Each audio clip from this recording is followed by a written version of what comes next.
Hello, good morning. My name is Pacific Shimimana, a student in College for America program. Today, I'm pleased to be taking this video where we are going to be analyzing different management functions, which are five, and we are going to discuss about three management styles. Without delaying, let's start by the definition of management. Actually, when we talk of management, is the act of bringing together resources, either financial resources or human resources, so that we can accomplish a specific goal or a specific task in a certain company. So, starting with the management function, we have five management functions, which are planning, organizing, staffing, reading, as well as controlling. They are organized in chronological orders.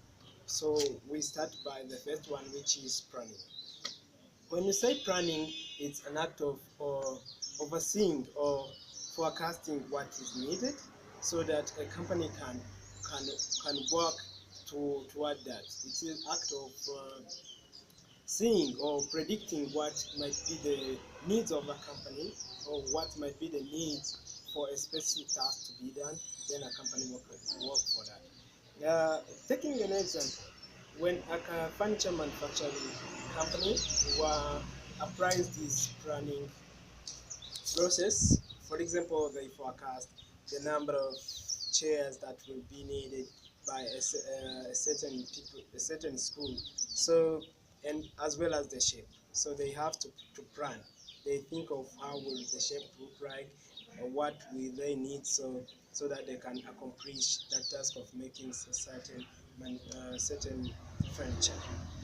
Then, after planning, the next step will become organizing. Organizing is more of analyzing the available resources. For example, if the other manufacturing company, which is furniture manufacturing company, is applying this organizing step, it's more of finding, do they have specific resources to accomplish that, or they don't know, they do not have. So with this organizing, they see resources available and analyze what is missing, so that they can accomplish a certain task. After that, the next step is staffing. When they have already analyzed the resources available in the organizing step, the next step is staffing, where they analyze human resource. They analyze how many people do we have, or how many people do we need, or what kind of skills do we need to accomplish a certain task. With this, they might hire new employees who are talented in that, if they find that they don't have those employees. Or else, they can also train the available one with this step of staffing. They can train available employees so that they can acquire those skills. The next step is reading as a function, as a management function, which is more of assigning people what they have to do. It is about you lead them, you tell them, you analyze who is in charge of this one, then what is he going to do. For instance, if for the other furniture manufacturing company, they have to apply this function by assigning people. Maybe they can say this person will be in charge of collecting different timber, and this person will be maybe in charge of advertising our furniture. This is what this step of reading uh, work with. Then the last step, or the last management function, is control. When you talk of controlling, it's more of analyzing the outcome in the production process. Here, the analysts were the available outcome. Maybe if they are at 50% of completing a certain task, they can analyze the available outcome to see whether they match with the forecasted one. If they find there is something which is not going on well, it is in that step where they can make some adjustment, so that they make sure that they reach their goal. So when we're done with the management function, we can't jump this important thing, which are management style, which are how the managers manage, or how do managers work hand in hand with different functions?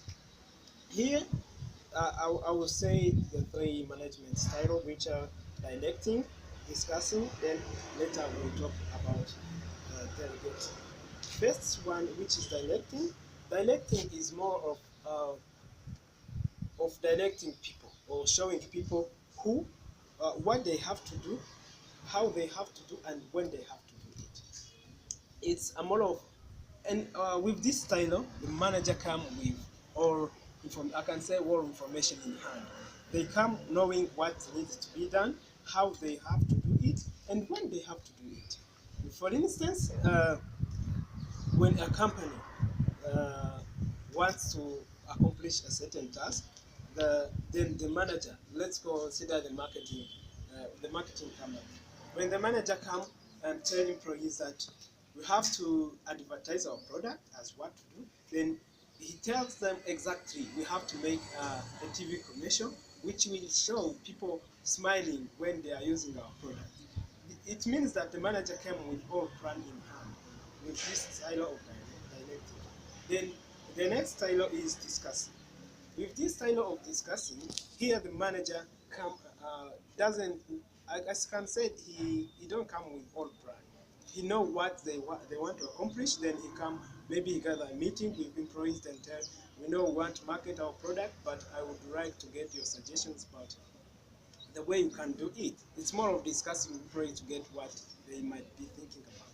Then lastly is delegating style, which is more of assigning people a certain job at a certain job.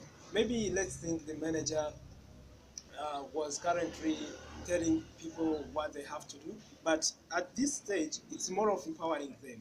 Maybe he comes and tell them want to accomplish this. Then, in a small group of people, he assigned them, for example, when they are at management, yeah, when they are managing, so they have to share some tasks. Maybe tell them you will find the TV to advertise on, or the other they have to compose that information. With this system of delegating, employees try to find their ways how they can handle this situation, and they can become empowered. So lastly, let's talk about the strengths and weaknesses of each management style.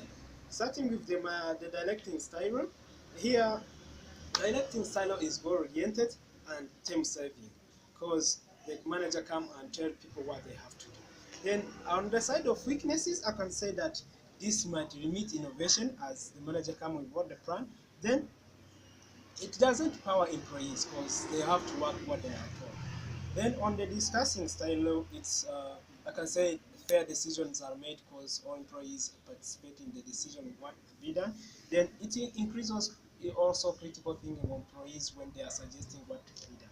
Then on the side of weakness of this discussing style, it can be time consuming when they are discussing what they can do.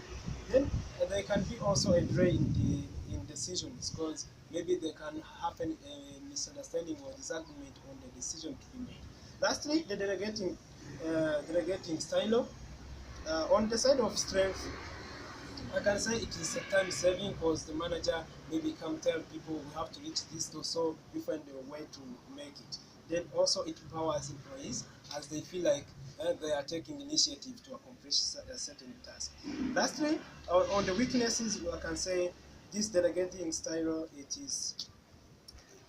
is the task can be assigned to low-skilled employees, which might end up leading to low productivity when the task is assigned to people who is not able to do it. Then lastly, there might be underutilization of human resources because, as you know, when you assign people tasks, there are many people. There are people who are good at doing something. Then you know, when you don't assign those tasks, maybe you assign to a wrong person. Then those are underutilized. Thank you very much. I would say that management is the key to the success of business, and thank you very much.